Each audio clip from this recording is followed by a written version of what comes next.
Mas, irmãos, eu quero compartilhar com vocês, no livro da Bíblia, é o livro do profeta Amós. Eu já estava até esses dias comentando, ou até falando a respeito desta passagem. Ela está no livro de Amós, capítulo 8, e o versículo é o versículo 11.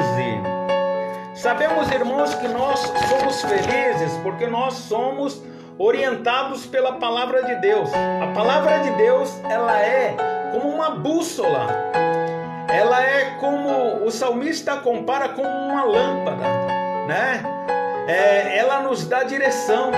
No momento em que nós não sabemos o que fazer, não sabemos a atitude que tomar, a palavra de Deus, ela é, acima de tudo, orientadora, né? E olha o que está escrito aqui na palavra do Senhor, no capítulo 8 de Amós, profeta menor, profeta Amós, um boiadeiro de profissão, né? Homem simples, homem do campo, mas um profeta extremamente usado por Deus. Para ser usado por Deus, o ser um profeta de Deus independe da posição social da pessoa. Nós temos profetas extremamente prósperos e temos profetas extremamente pobres. Mas, irmãos, Deus, Ele olha não para o nosso exterior. Deus, Ele não olha para o nosso bolso, Ele não olha para o que nós temos ou deixamos de ter, Ele olha para o nosso coração e para a nossa sinceridade. Olha o que está escrito. Versículo 11 do livro de Amós. Estão chegando os dias, diz o Senhor, o soberano, em que eu, Deus dizendo, em que eu enviarei fome sobre toda a terra.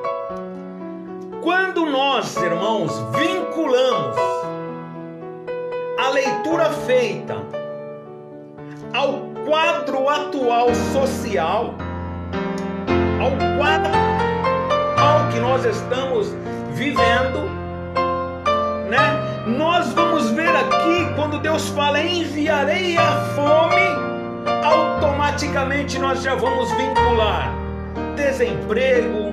Nós somos atordoados, irmãos, pela mídia, né? Uma mídia que prega a balbúrdia, a desordem, parece se alimentar com a má informação, infelizmente. E quando Deus aqui está dizendo haverá dias em que enviarei a fome, nós já ficamos preocupados e automaticamente vinculamos a fome ao pão de cada dia. E já nos preocupamos dizendo: Deus, chegará o dia em que Deus enviará a fome. E automaticamente fazemos uma junção à fome do nosso corpo físico. Mas a palavra de Deus, ela dá uma continuidade. E diz assim, ele é bem claro quando ele fala sobre a fome, o profeta aqui. Ele fala, Deus dizendo para ele, e foi muito claro, Deus diz a ele: enviarei fome a toda a terra, não a fome de comida, não a fome de pão, nem a sede de água, mas eu enviarei a fome e a sede das pessoas ouvirem a minha palavra.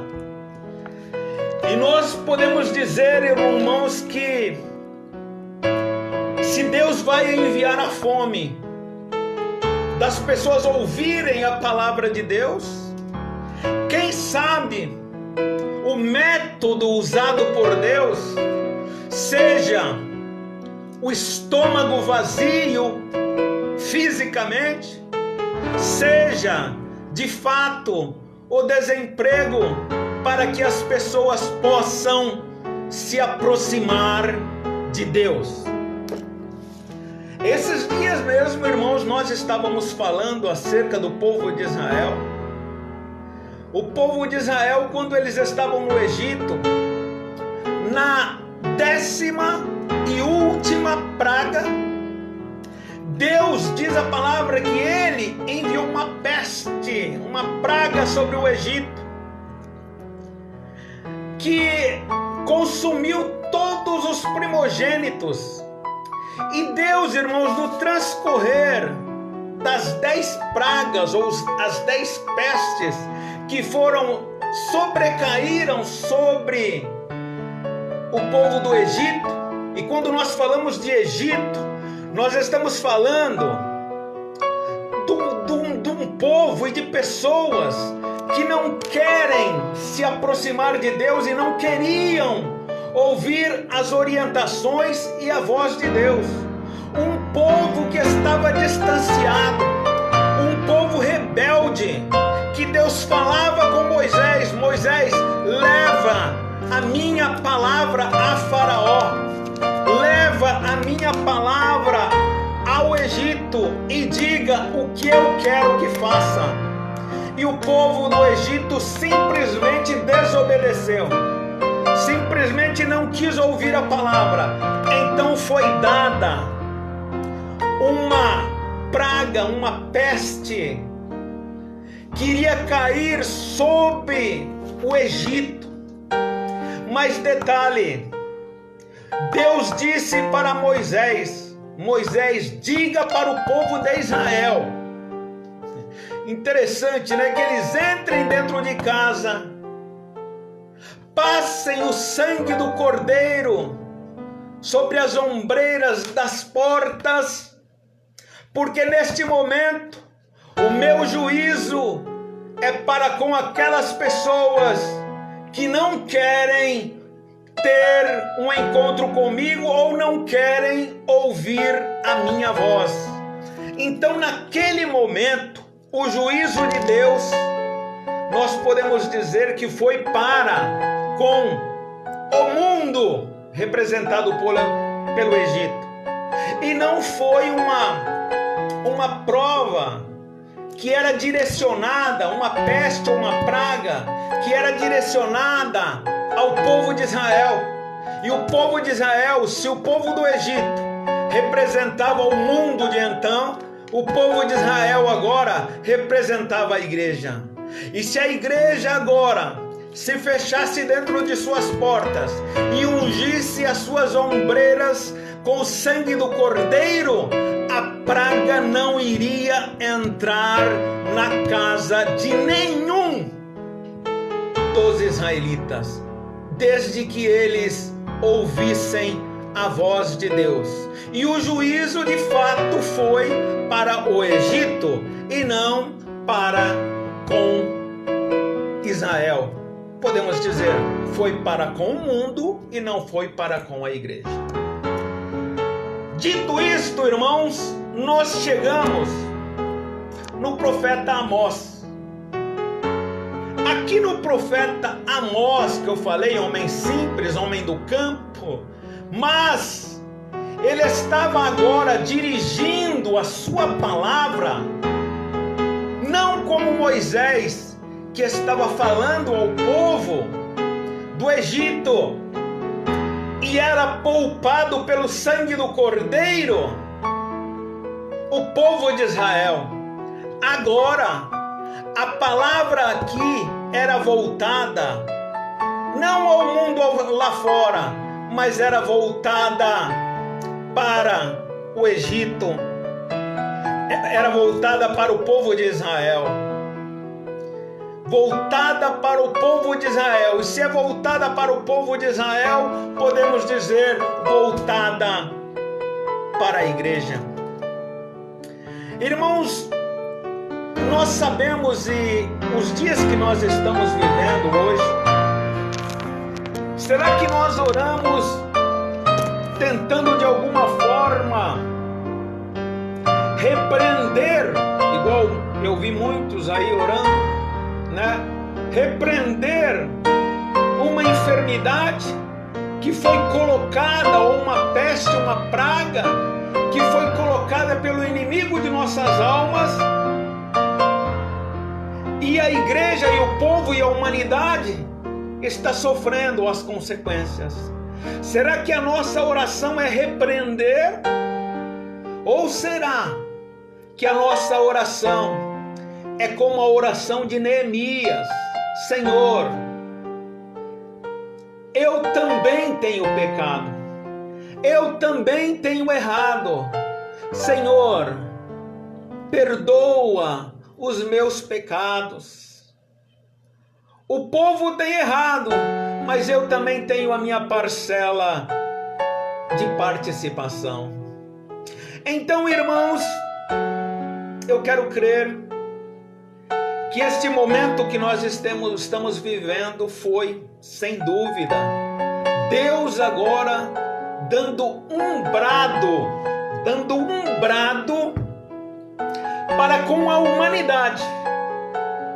Porque a humanidade, Rosa Otília dos Santos acabou de entrar. A irmã Rosa, ela trabalhava comigo, é bênção, trabalhava lá na empresa junto comigo, muito tempo atrás, glória a Deus, está conosco aqui, né? Então, irmãos, este juízo de Deus foi para com o povo em si. Deus, irmãos, Ele, no momento que nós estamos vivendo, eu creio que Deus, Ele está agora olhando para uma humanidade completamente perdida no pecado. Uma humanidade que não quer ouvir a voz de Deus. As pessoas hoje não querem ouvir falar a respeito de Deus. Nós vamos ver, irmãos, toda uma sociedade indo contra a família.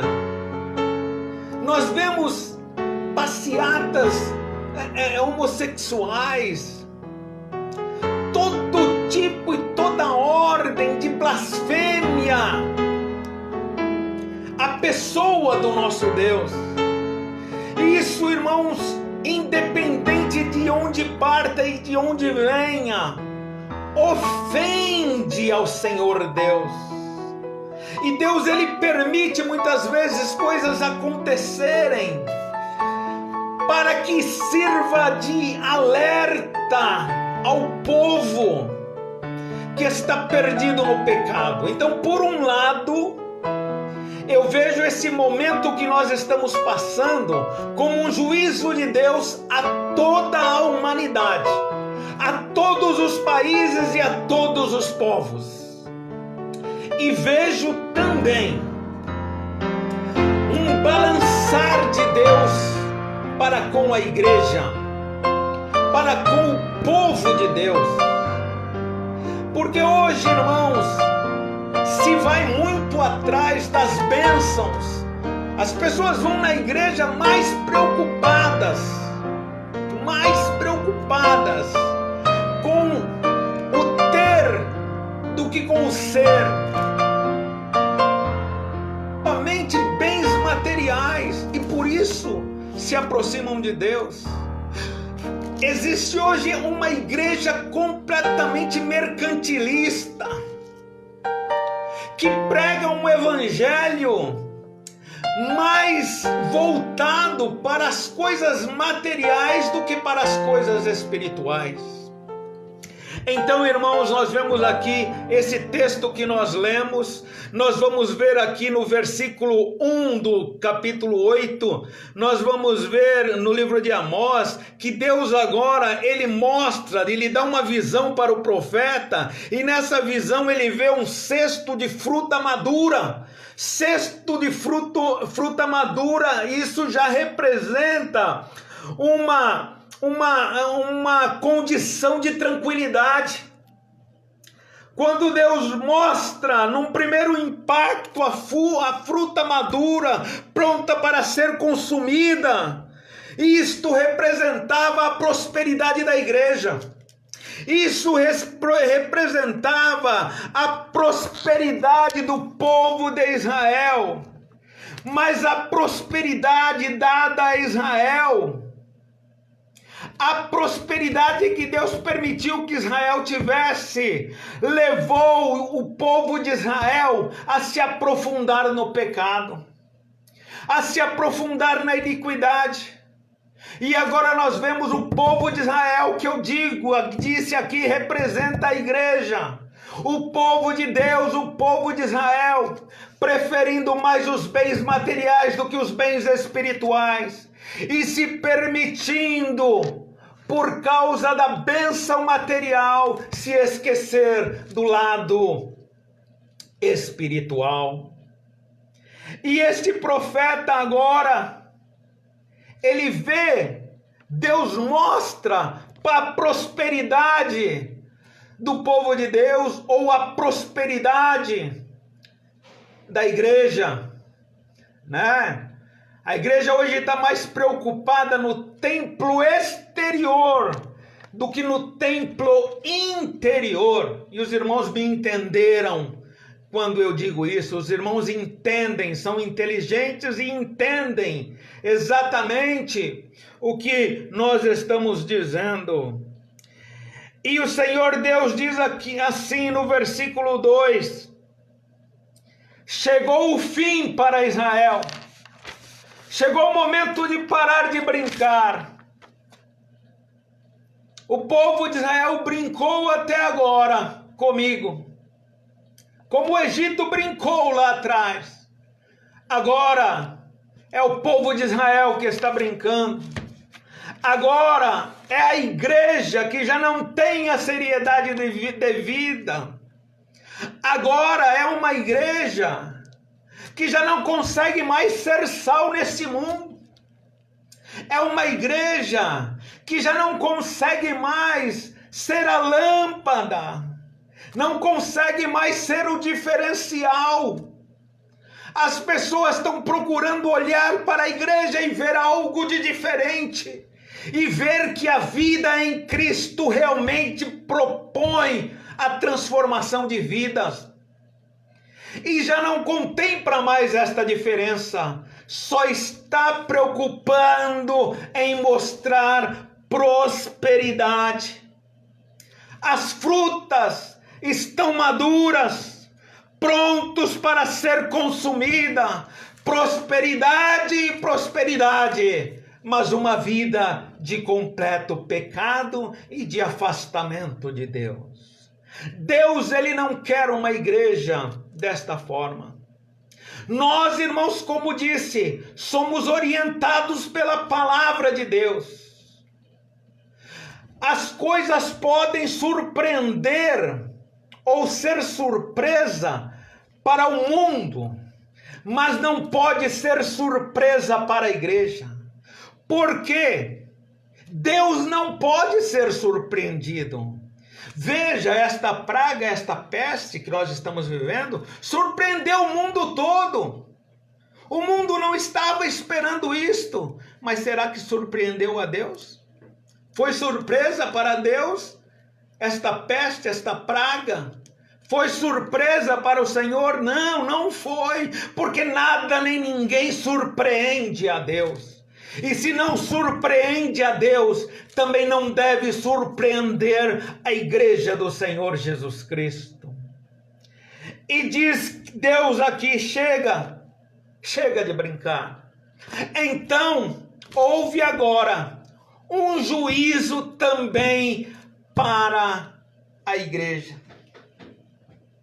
Um juízo para o povo e também um juízo para a igreja. Ouçam vocês. Olha, ele está dizendo aqui ao povo de Israel, o seu povo: ouçam vocês que pisam os pobres, arruinam os necessitados da terra. Nós vamos ver aqui, irmãos, o povo de Israel, o povo de Deus aqui, irmãos, agindo com maldade, pisando nos pobres, arruinando os necessitados da terra. Isto não pode ser comportamento daquele que já teve a vida transformada. Se mora em Israel, tem que ser israelita. Se é israelita, é descendente de Abraão. Se é descendente de Abraão, é da promessa. Tem que fazer a vontade de Deus. E como pode agora estar fazendo completamente o oposto? Completamente aquilo que não era para fazer? Pisando pobre, arruinando necessidade.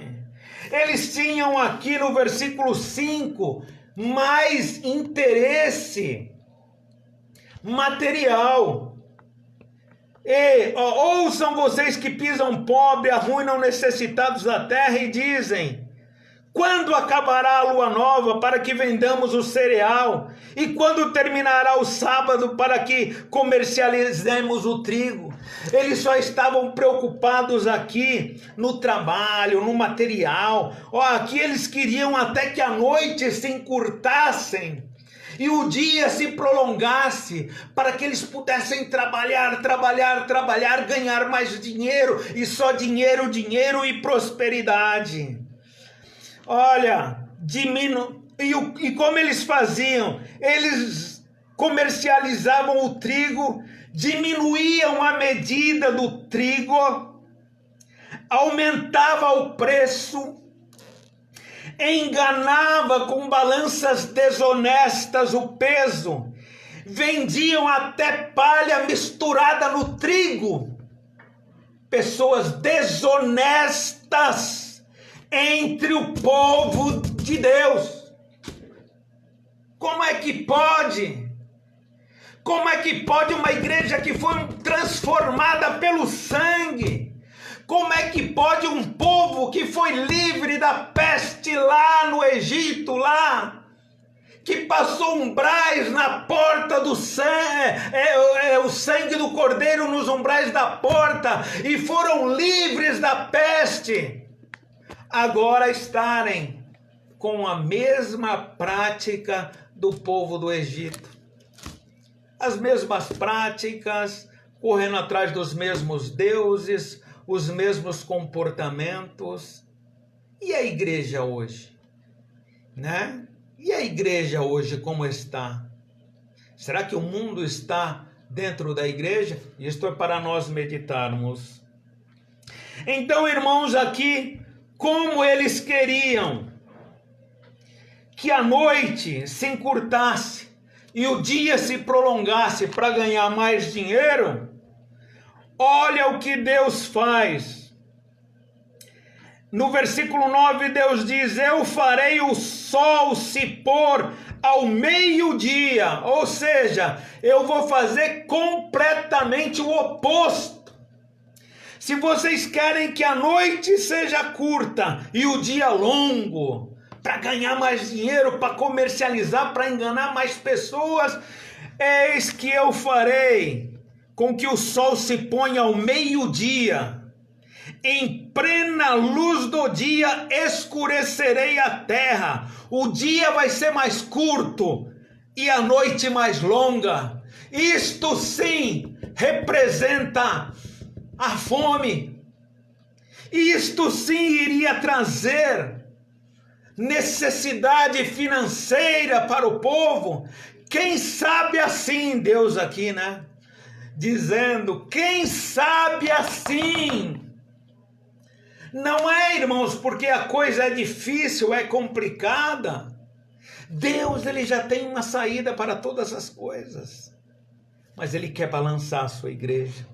Ele quer balançar a igreja, né? Quando nós formos nos nossos cultos, tá vendo? Você está aí sentindo falta de estar na igreja, né?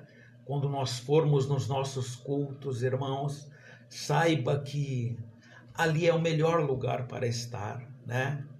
E quando nós formos orar, vamos orar. Quando formos adorar, vamos adorar. Isso é para nós, esse acontecimento é um alerta para nós também, igreja. É para o povo, mas é para nós também. Temos que mudar, tem que haver uma diferença entre a igreja e o mundo aí fora. Então chegará os dias em que enviarei fome ao povo, não fome de comida, nem sede de água, mas fome e sede de ouvir a palavra de Deus. Chegará dias, irmãos, hoje você ainda pode ouvir via online a palavra de Deus. Mas chegará o momento em que nem online você vai conseguir ouvir a palavra de Deus. Então, ouça a palavra de Deus. Ouça, porque Deus, irmãos, ele fala com cada um de uma maneira, né? Com cada um de uma maneira Deus fala. E se Deus falou de alguma maneira contigo, ouça esta palavra e coloque no seu coração e seja um praticante, porque não adianta nada ouvir e não praticar. Ouça e pratique a palavra de Deus. Amém? Agora, irmãos, nós vamos orar. E eu gostaria que você orasse comigo. Nós estaremos já encerrando. Gostaria que você orasse comigo, irmãos. Nós vamos orar por todos os povos.